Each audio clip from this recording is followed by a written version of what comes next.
अस्सलाम वालेकुम क्लास। उम्मीद है कि आप खैरियत से होंगे। कल हमने टॉपिक पढ़ा था ज़र की तलब। तो ज़र की तलब से मुराद नकद ज़र का वो हिस्सा जो कारोबारी अफराद अपनी या कारोबारी या घराने जो हैं वो अपनी ज़रूरियात को पूरा करने के लिए अपने पास रखते हैं। डॉक्टर केन्स के मुताबिक ज़र नकद की तलब के 3 मुहर्रकात होते हैं। पहला है रोज़मर्रा की ज़रूरियात का मुहर्रकात, दूसरा है नागहानी ज़रूरियात। नागहानी ज़रूरियात और रोज़मर्रा ज़रूरियात का जो मुहर्रक होता है वो शरह सूद से मुतासिर नहीं होता, जबकि तख़मीनी मुहर्रक जो होता है वो सट्टाबाज़ी भी कहते हैं उसको, वो शरह सूद से मुतासिर होती है। अब नेक्स्ट टॉपिक हमारे पास है ज़र की रसद। ज़र की तलब तो हमने पढ़ ली कि ये 3 अवामिल हैं जिनकी वजह से लोग ज़र अपने पास रखना चाहते हैं। तो ज़र की रसद अब कैसे होगी? ज़र की रसद से मुराद ज़र की वो मिक़दार जो एक ख़ास अरसा वक्त में मईशत के अंदर गर्दिश करती है वो ज़र की रसद कहलाती है। यानी कि ज़र की वो मिक़दार जो लोगों के पास सिक्कों, करेंसी नोटों और एतबारी ज़र की सूरत में मौजूद होती है वो ज़र की रसद कहलाती है। और जिस मुल्क में ज़र की मिक़दार गर्दिश जितनी ज़्यादा होगी ज़र की रसद उतनी ही ज़्यादा होगी। अब यह है कि ज़र के रसद को बेहतर तौर पर समझने के लिए ज़रूरी है कि ज़र की रसद और अशिया की रसद की फ़नी नौइयत का फ़र्क वाज़े कर दिया जाए। यानी कि है तो वैसे ही जैसे अशिया की रसद होती है, लेकिन इसमें डिफरेंस होता है। अशिया की रसद से मुराद वो मिक़दार होती है जो ताजरान फ़रोख्त करते हैं और एक मुसलसल बहाव होता है। यानी कि हर हफ्ते फैक्ट्रीज़ चीज़ें बना रही हैं, हर महीने फैक्ट्रीज़ चीज़ें बना रही हैं, मुसलसल बनती चलती जा रही है।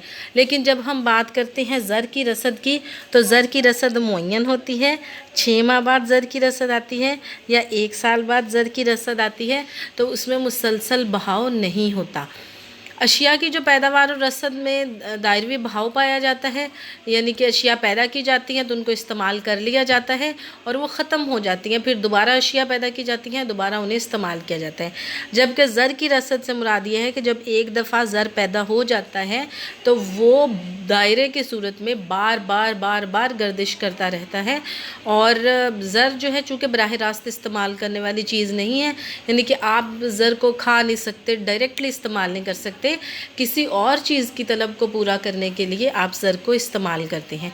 तो ज़र सिर्फ़ अशिया के तबादले का एक ज़रिया है जो लोग रदारों के दरमियान एक बहाव की सूरत में गर्दिश करता है। अब हम देखते हैं कि ज़र की रसद किन अवामिल पे होती है। जैसे अशिया की रसद है, ख़ाम माल की कीमतें हो गई, टेक्नोलॉजी हो गई, इसी तरह से हमारे पास जो है उस चीज़ की कीमत होगी जिस चीज़ की हम रसद डिस्कस कर रहे हैं।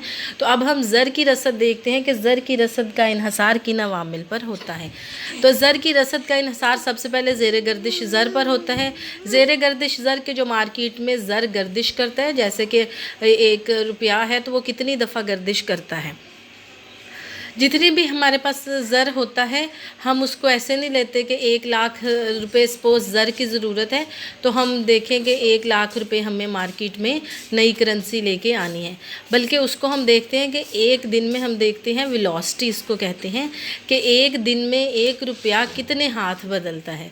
जैसे कि इसके लिए एक बहुत सिंपल सी मिसाल दी जाती है, पिछले दिनों काफ़ी कॉमन थी कि एक आदमी था तो वो एक होटल वाले के पास आया और उसने उसे 1000 रुपये दे के कहा कि मैं ये एडवांस है तो मैं आपका होटल चेक करना चाहता हूँ, अगर मुझे अच्छा लगा तो मैं इसमें रहाइश पजीर हो जाऊँगा। तो उसने कहा ठीक है। वो होटल वाले ने उससे पैसे पकड़े और वो दूध वाले को दे दिए। दूध वाला उसके पास है वही 1000 रुपये। जो दूध वाला था उसने कसाब को 1000 रुपये दे दिया। कसाब ने उसके पैसे होटल वालों को देने थे तो कसाब ने दोबारा पैसे जाके होटल वालों को दे दिए और थोड़ी देर बाद वो आदमी वापस आ गया कि मुझे आपका होटल पसंद नहीं आया, मुझे वापस जाना है तो मुझे पैसे दे दीजिए। वही 1000 रुपये उठा के उसने दे दिया। अब पहले जो है वो 4000 रुपये का उसने काम किया। पहले होटल वाले ने उसको 1000 रुपये उसने दिया, फिर होटल वाले ने गवाले को दिया, गवाले ने फिर कसाब को दिया और कसाब ने फिर दोबारा होटल वाले को दिया। तो इसका मतलब है उस 1000 रुपये ने 4000 रुपये का काम कर दिया।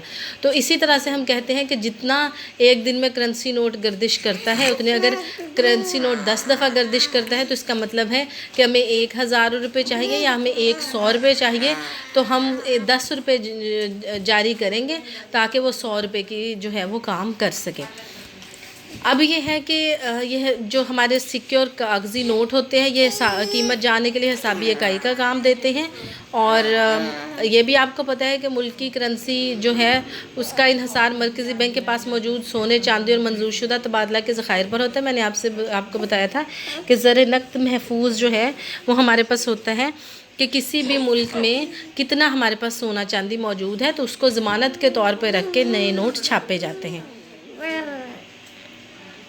پھر ہے کہ زر کی رسد کا انحصار جو ہے، زر کی گردش کا انحصار اس ملک کے حالات پہ ہوتا ہے۔ اگر حالات اچھے ہیں، سرمایہ کاری اچھی ہو رہی ہے، لوگ زیادہ کام کر رہے ہیں تو ظاہری بات ہے وہاں زر کی گردش زیادہ ہوگی، اور اگر لوگ کم کام کر رہے ہیں تو پھر کساد بازاری ہے تو زر کی گردش بھی کم ہوگی، بے روزگاری کم ہو جائے گی۔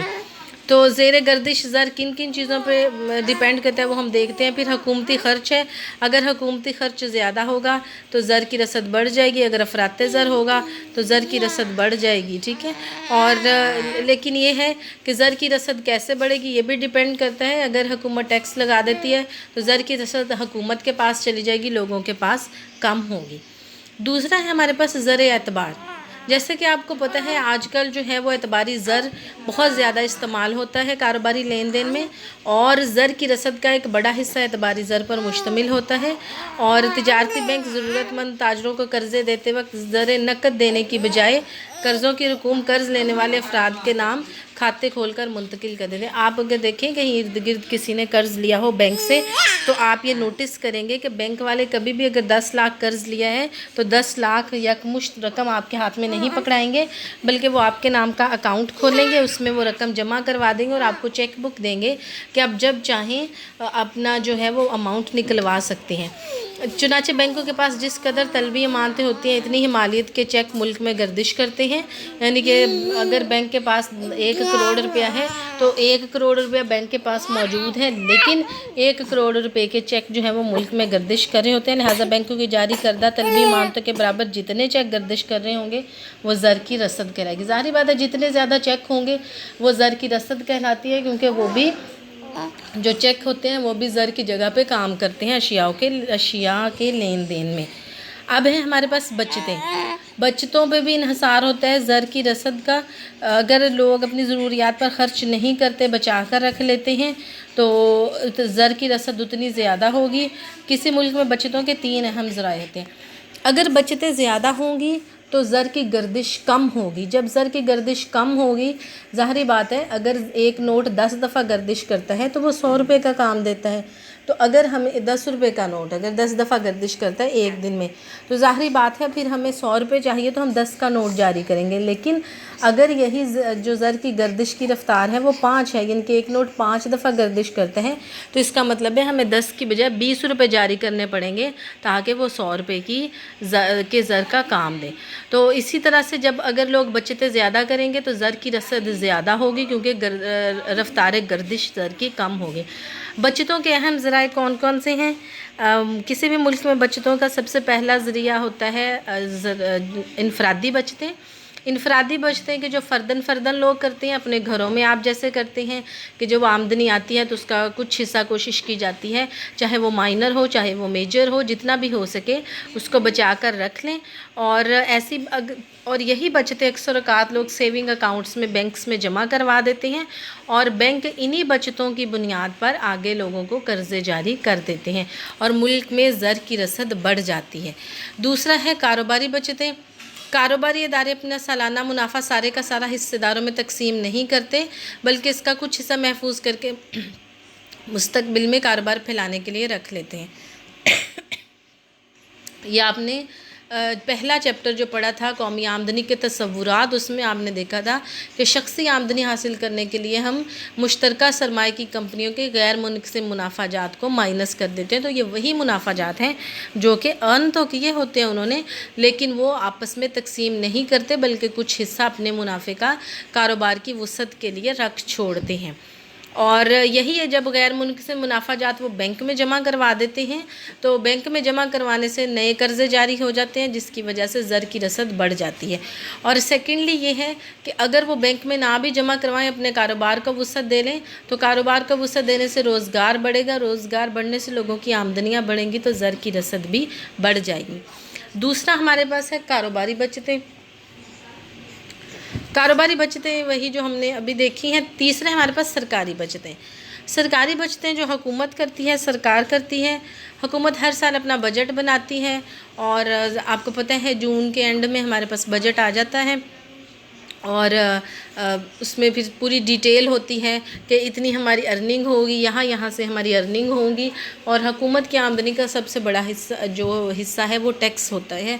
सबसे बड़ा जो ज़रिया होता है वो टैक्स होते हैं। तो वो वेल डिफाइंड होती हैं चीज़ें कि इतनी आमदनी होगी और इतने जो अखराजात हैं वो तालीम पे होंगे, सेहत पे होंगे, कहाँ दिफा पे होंगे, कहाँ कहाँ होंगे।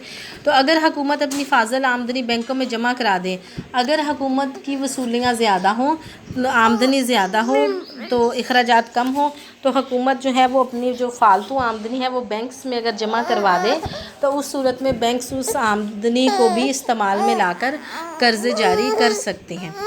तो इस तरह से अगर हुकूमत के जो अखराजात हैं वो आमदनी से तजावज़ कर जाएं, जब हुकूमत के अखराजात आमदनी से तजावज़ कर जाते हैं, जैसा कि पाकिस्तान में नॉर्मली होता है, तो जब वो तजावज़ कर जाते हैं तो उस सूरत में फिर जो हुकूमत है अपनी आमदनी बढ़ाने की कोशिश करती है। तो आमदनी बढ़ाने की कोशिश करती है, जैसे मैंने आपको बताया कि हुकूमत की आमदनी का सबसे बड़ा ज़रिया टैक्स। तो हुकूमत अपनी आमदनी को बढ़ाने के लिए टैक्स बढ़ा देती है। जब टैक्स बढ़ाती है तो लोगों के पास आमदनी जो ज़र होता है वो कम हो जाता है, तो ज़र की रसद भी कम हो जाती है। नेक्स्ट है हमारे पास बीमा कंपनियां, जो इंश्योरेंस कंपनियां होती हैं, आपने सुना होगा इंश्योरेंस करवाते हैं लोग, तो ये भी ज़र की रसद बढ़ाने में अहम किरदार अदा करती हैं। वो बीमा कोई लोग करोड़ रुपए का करवाते हैं, 1 लाख का भी करवाते हैं, 5, 10, 15, 20, 50 लाख का भी लोग अपनी इंश्योरेंस करवाते हैं। तो वो जो पैसा होता है वो बीमा कंपनियों के पास आ जाता है। तो बीमा कंपनियां जो होती हैं इसी तरह से फिर वो इंश्योरेंस के पैसे उन्हें लौटाती हैं ना, कि जब वो लोगों उनके पास इतना पैसा हो जाता है तो फिर वो सूद पे कर्ज़ देते हैं लोगों को, और जो उन्हें सूद मिलता है उससे लोगों को भी उसका कुछ हिस्सा दे दिया जाता है। तो जब उनके पास पैसा इकट्ठा होता है तो उसका वो कर्ज़ पे दे देती हैं। जब कर्ज़ पे देते हैं तो लोगों की रसद बढ़ जाती है। अब इसमें बात ये है कि हम उसको कंसीडर करते हैं। अब जो एक बंदा है जिसने बीमा करवाया है वो कंसीडर होगा कि उसने इतना 1 लाख रुपये बीमा करवाया है, लेकिन जब उन्होंने उस 1 लाख में से 80,000 रुपये अगर कर्ज़ पे दे दी है तो वो भी दोबारा कंसीडर हो जाएगा कि 1,80,000 रुपये हो गया, लेकिन असल में वो था 1 लाख रुपये। तो इस तरह से ज़र की रसद हमारे पास बढ़ जाती है। फिर है बाज़ार हिस्से, स्टॉक एक्सचेंज।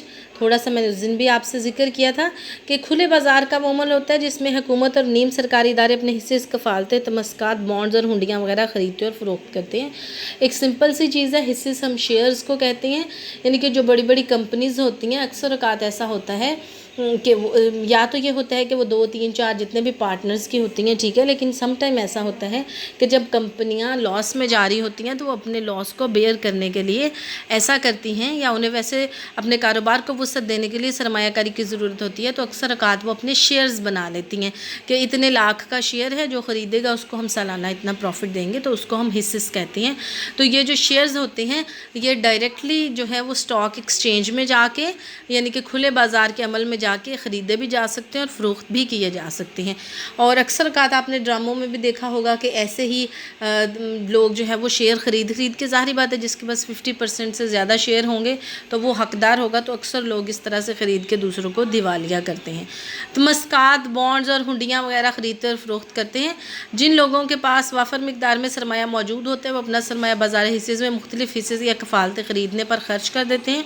इससे मुल्क में सरमाए की गर्दिश बढ़ जाती है और ज़र की मिकदार में या ज़र की रसद में इजाफ़ा हो जाता है। तो ये सिंपल सी चीज़ें हैं। ज़र की रसद किन चीज़ों पे डिपेंड करती है? तो सबसे पहले है कि ज़ेर गर्दिश ज़र, अगर जो ज़ेर गर्दिश ज़र है उसकी रफ्तार गर्दिश ज़्यादा है तो ज़र की रसद कम होगी, अगर रफ्तार गर्दिश कम है तो ज़र की रसद ज़्यादा होगी। फिर है ज़र एतबार, जो ज़र एतबार है वो भी बहुत अहम रोल प्ले करता है ज़र की रसद में। अगर ज़र एतबार ज़्यादा होगा, बैंक एक्टिव होंगे तो ज़र की रसद ज़्यादा होगी, अगर लोग बचतें ज़्यादा करेंगे तो भी ज़र की रसद ज़्यादा होगी। और बचतें हमारे पास इनफरादी बचतें आएंगी, कारोबारी बचतें आएंगी और सरकारी बचतें आएंगी। फिर बीमा कंपनियों का कंट्रीब्यूशन और बाज़ार हिस्से। इतना ही आज के लिए। आप लोगों ने कभी नहीं पूछा, कोई क्वेश्चन नहीं किया, कभी नहीं कहा कि हमें ये समझ नहीं आई, तो बहुत डिसअपॉइंटिंग ये सिचुएशन है। मुझे पता है कि आप लोगों का कैलिबर कितना है, इसके बावजूद आप लोग इसको सीरियस नहीं लेते, कभी नहीं क्वेश्चन किया गया। کہ ہمیں یہ سمجھ نہیں آیا، پلیز ہمیں کائنڈلی دوبارہ بتا دیں۔ تو اگر آپ کو کچھ نہیں سمجھ آتا تو آپ ایزیلی فریلی کہہ سکتے ہیں، ہم اس کو دوبارہ ڈسکس کر لیں گے، لیکن اس کے لیے پڑھنا شرط ہے کہ پہلے آپ پڑھیں۔ اللہ حافظ۔